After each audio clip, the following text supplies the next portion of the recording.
یہ ہے کہ دجالیت کسے کہتے ہیں؟ دیکھیے، اللہ نے گویا کہ انسان کو یہ دو آنکھیں دی تھی، دو علم دیے تھے۔ ایک علم پوٹینشلی تو ودیت کر دیا آدم کے اندر، لیکن اس کے حصول کا اپریٹس جو ہے نسل آدم میں رکھ دیا۔ آنکھ سے دیکھو، کان سے سنو، دماغ سے سوچو، چلو۔ دی بال واز سیٹ رولنگ، اب وہ گیند جو ہے وہ لڑکا دی گئی، چلتی جائے چلتی جائے چلتی جائے چلتی جائے۔ ایک علم یہ تھا۔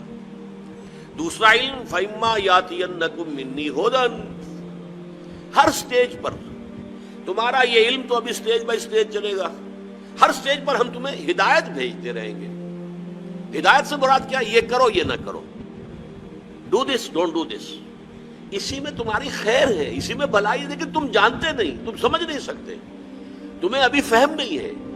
بچے کو آپ کہتے ہیں بھائی یہ مت کرو، آپ یہ نہیں سمجھا سکتے کہ کیوں نہ کرو۔ وہ بچہ ابھی کیا سمجھے گا کیوں نہ کرو؟ ہاں، بڑا ہو کر جو ہے اس کے سمجھ میں آ جائے گا کہ واقعی بات صحیح کہی گئی تھی، مجھے یہ نہیں کرنا چاہیے۔ تو ابتدا میں جو احکام آئے ہیں وہ صرف احکام، حکمت ابھی نہیں دی گئی تھی، پھر رفتہ رفتہ حکمت دی گئی۔ تورات میں صرف احکام ہے، حکمت ہے ہی نہیں۔ انجیل میں صرف حکمت ہے، احکام ہے ہی نہیں۔ قرآن میں آ کر حکمت اور احکام جمع ہو گئے، کتاب اور والحکمہ، یہ دونوں کے دونوں آ گئے۔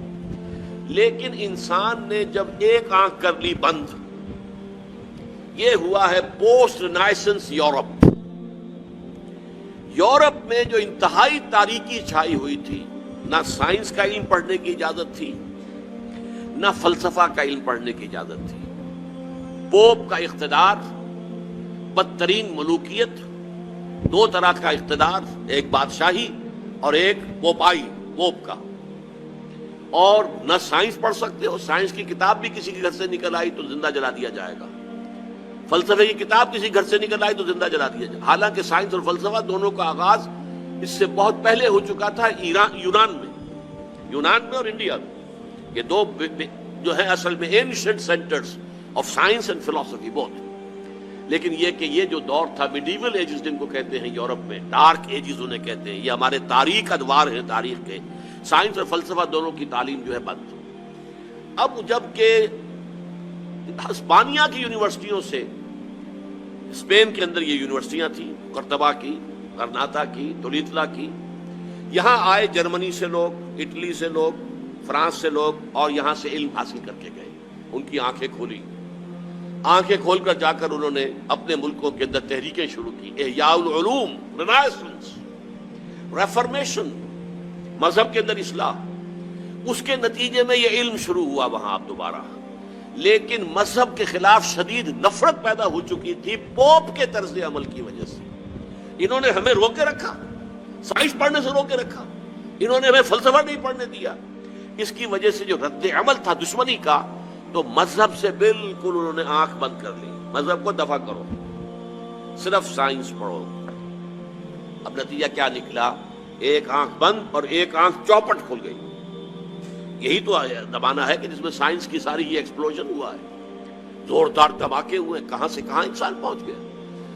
اس میں نتیجہ کیا نکلا ہے کہ وہ ایک آنکھ کی جو ہے یافت، وہ تو آسمان سے باتیں کر رہی ہے اور ایک آنکھ بند ہے۔ یہ دجالیت ہے، اس لیے کانا دجال کہلاتا ہے۔ دو آنکھیں اللہ نے دی تھی، ایک آنکھ یہ ایکوائرڈ نالج والی، ایک آنکھ ریویلڈ نالج والی۔ ریویلڈ نالج سے آنکھ بند اور ایکوائرڈ نالج والی آنکھ چوپٹ کھل گئی۔ آج ہمیں خواص اشیاء کا علم حاصل ہو چکا ہے، پراپرٹیز آف میٹر، وی نو دم۔ آج ہمیں کاسموس کا علم بہت زیادہ حاصل ہو چکا ہے، اور یہ علم اس حد کو پہنچ گیا ہے کہ چاند کو ہم اپنے پاؤں تلے روند کے آ گئے۔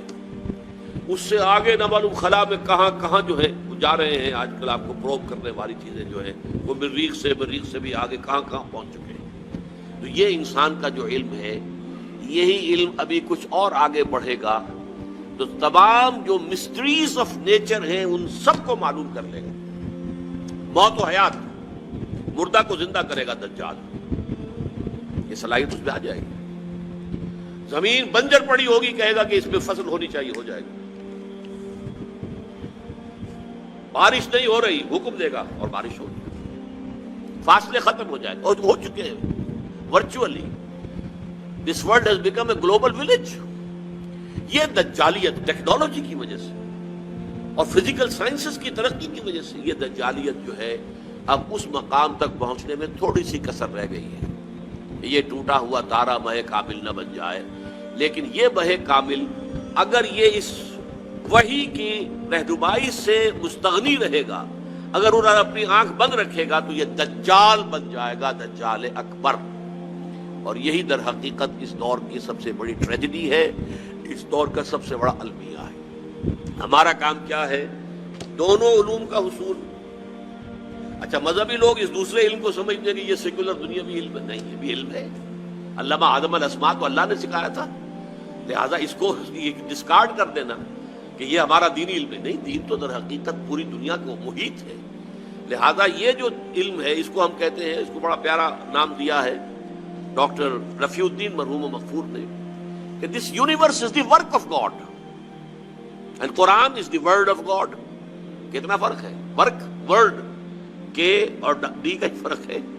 This universe is the work of God, اور اس کی ورکنگ کون چلا رہا ہے؟ اس کو اللہ چلا رہا ہے.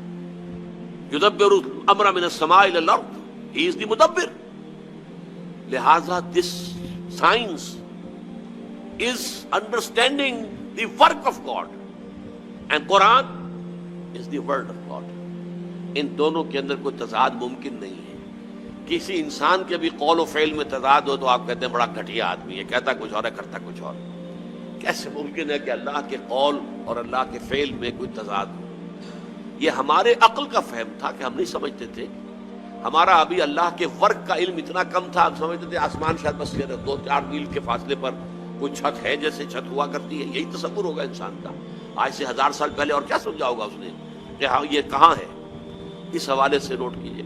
تو یہ ہمارے فہم کی کمی تھی. ابھی ورک آف گاڈ کا علم بہت کم تھا، آج ورک آف گاڈ کا علم بہت ہو گیا ہے. اور تسخیر کائنات جس کو اللہ تعالیٰ پوٹینشلی اول دن سے ہمارے لیے مسخر کر چکا ہے. سخر لکم ما فی السماوات و ما فی الارض جميعا منہ، تمہارے لیے مسخر کر دیا ہے اللہ نے جو کچھ آسمانوں میں جو کچھ زمین میں، کل کا کل پوٹینشلی تو مسخر کیا ہوا ہے. یہ تو وہ جو پوٹینشل علم دیا گیا تھا، علم الاسماء، جیسے اس کی ایکسفولیشن کے اندر وقت لگا ہے، اسی طرح اس تسخیر کائنات کی جو ہے اس کی تکمیل میں وقت لگ رہا ہے. لیکن یہ کہ یہ جب اپنے اس عروج کو پہنچے گی، اور چونکہ اس نے وحی سے اپنا رخ موڑ لیا، وحی کے سورس سے اپنے آپ کو محروم کر لیا، تو اسی کا نام دجالیت ہو.